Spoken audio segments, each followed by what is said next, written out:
Então, pessoal, dando continuidade à nossa aula sobre movimento uniforme, tá? No vídeo de hoje eu preparei algumas questões para melhor ficar o entendimento, né, sobre este movimento. No vídeo anterior, a gente viu que o movimento uniforme ele tem duas características principais. A primeira é que a sua velocidade é constante. E, consequência disso, a segunda é que não tem aceleração nesse tipo de movimento. Tá? Vamos agora aí para a primeira questão sobre este movimento.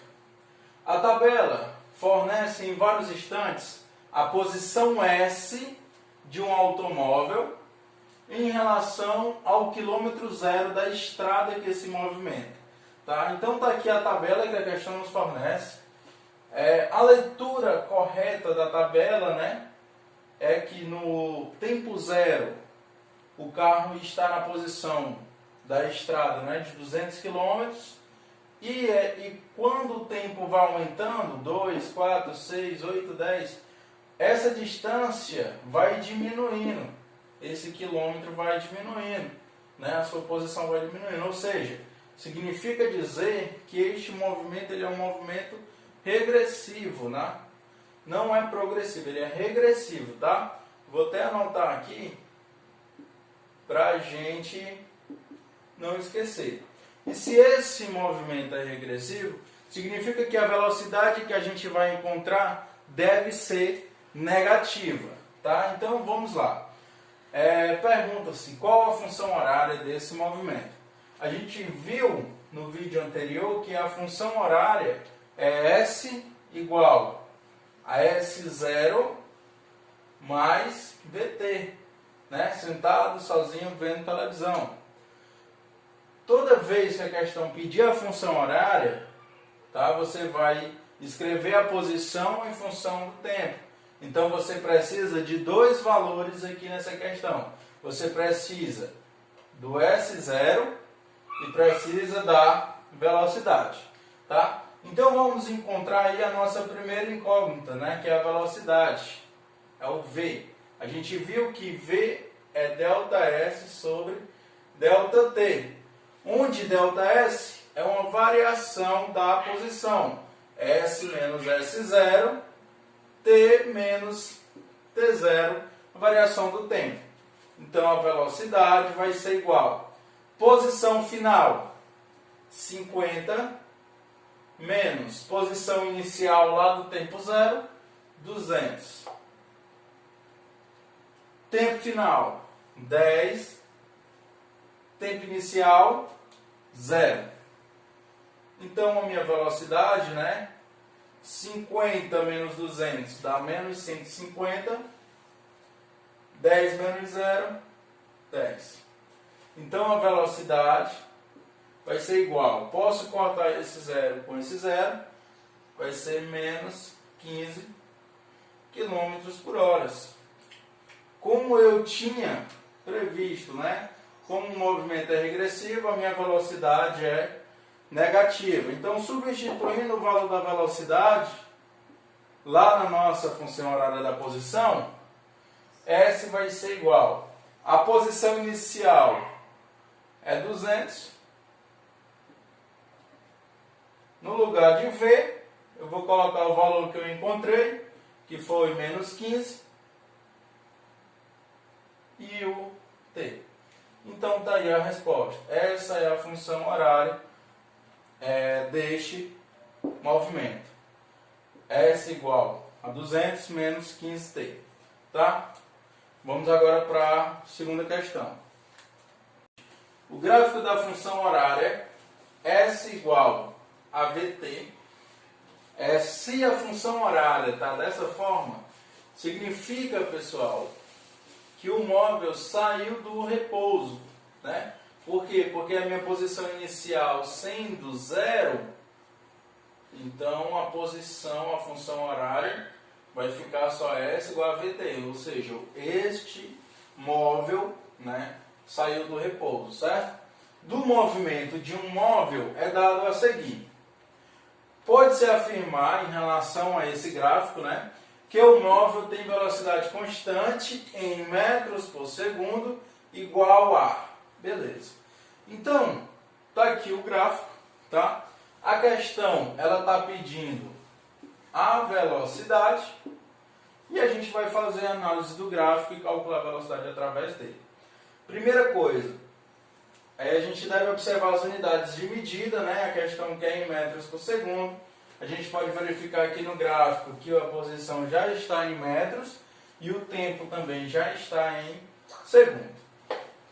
A segunda coisa é lembrar da fórmula, o segundo passo, né? Velocidade vai ser igual a ΔS sobre ΔT, onde ΔS é S menos S0 e ΔT é T menos T0. Então vamos lá, como é que vai ficar isso aqui, ó? Quem é a posição final? A posição final é 2 metros, menos, como eu já falei, ele saiu da origem, né? Então, posição inicial 0. T, tempo final, ó, só olhar aqui no gráfico. É quanto? 8.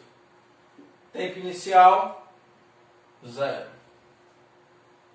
Então, 2 menos 0, 2. 8 menos 0, 8. Né? Eu posso simplificar esta fração por 2. 2 dividido para 2 dá 1. E 8 dividido para 2 dá 4. Dá 4. Então, significa dizer que minha velocidade vai ser 1 dividido para 4. Né? Se a gente olhar nas alternativas, não tem esta opção. Por quê? Porque a gente deve transformar esse número fracionário em decimal.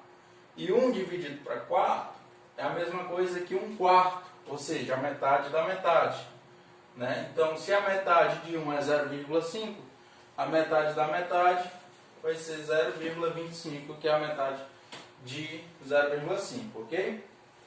Então, está aí a velocidade em metros por segundo, alternativa letra E, tá bom? Vamos agora para a terceira questão. Um automóvel percorre uma estrada com função horária S igual menos 40 mais 80t, onde S é dado em quilômetros e T em horas. Pergunta-se qual o instante, né? Se é o instante, a gente está falando de tempo. Qual o tempo em que o automóvel passa pelo quilômetro zero? Tá bom? Na função horária, a gente pode perceber que a velocidade ela é negativa. Então, se a velocidade é negativa, esse movimento ele é regressivo, né? Então, é por isso que a questão quer saber quando ele passará pelo quilômetro zero, né? Então, ele não saiu do quilômetro zero. Significa que o automóvel está voltando para a sua posição, para a posição zero, né? Então, vamos lá. No lugar de S, eu vou colocar quem? Vou colocar 0, que é justamente quando este automóvel vai passar pelo quilômetro zero, é a posição final. Menos 40 mais 80, e esse T aqui é o que a questão está querendo saber, é um instante. Ok? Esse 40 que está negativo, vou passar para o outro membro, positivo para o outro lado. Então vai ficar 40 igual 80t. Esse 80 que está multiplicando o tempo vai passar dividindo, certo? Primeiramente eu vou só inverter aqui para ficar melhor. Se 40 é igual a 80t, então 80t é igual a 40. Como eu falei, o 80 está multiplicando, vai passar dividindo.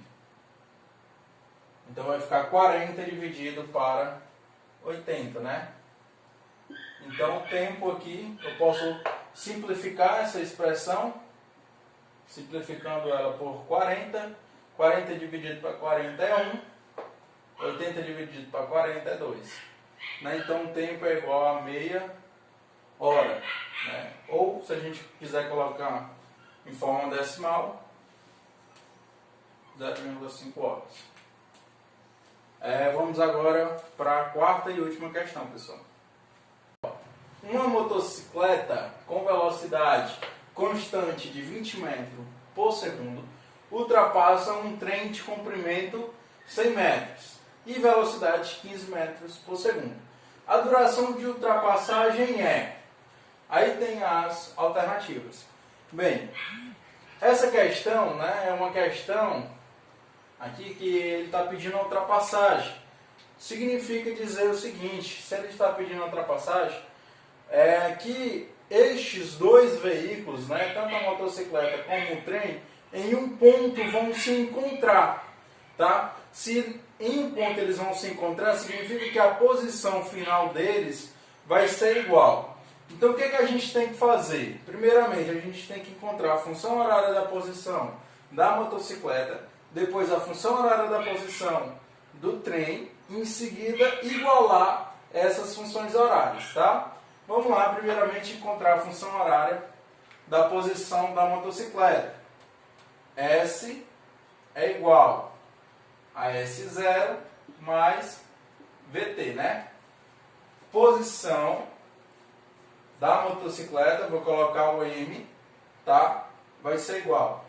A posição inicial, vou colocar o 0, mais esse V aqui é a velocidade da motocicleta, que é de 20 metros por segundo, vezes o tempo.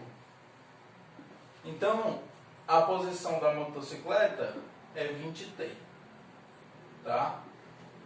Segundo passo, encontrar a posição agora, função horária da posição do trem, né? Vou botar S e um T aqui de trem, tá? S0, a posição inicial do zero. Em relação à motocicleta, como eu coloquei 0 aqui, então a posição inicial do trem vai ser 100. Por quê? Porque ele tem 100 metros de comprimento, né? Então vai ser 100, mais a velocidade do trem é 15 metros por segundo, dados da questão, né? Vezes o tempo. Tranquilo? Se a motocicleta vai ultrapassar o trem, então essas posições aqui devem se igualar.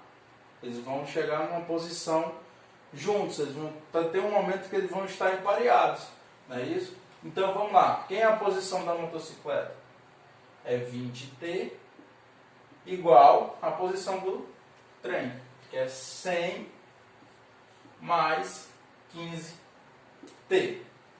Como a questão que é o tempo, a duração, vou trazer o 15t para este lado. Se ele está positivo, ele vai vir negativo, né? Igual, conserva o 100 aqui que está desse lado. 20t menos 15t são 5t igual a 100. Isolando t, o 5 que está multiplicando vai passar dividindo. Então, o t é igual a 100 dividido para 5. Então, a duração da ultrapassagem foi de 100 dividido para 5, 20. Segunda alternativa, C. Tá bom, pessoal? Obrigado. Tá aí mais um vídeo aí sobre movimento uniforme. E até a próxima. Tchau.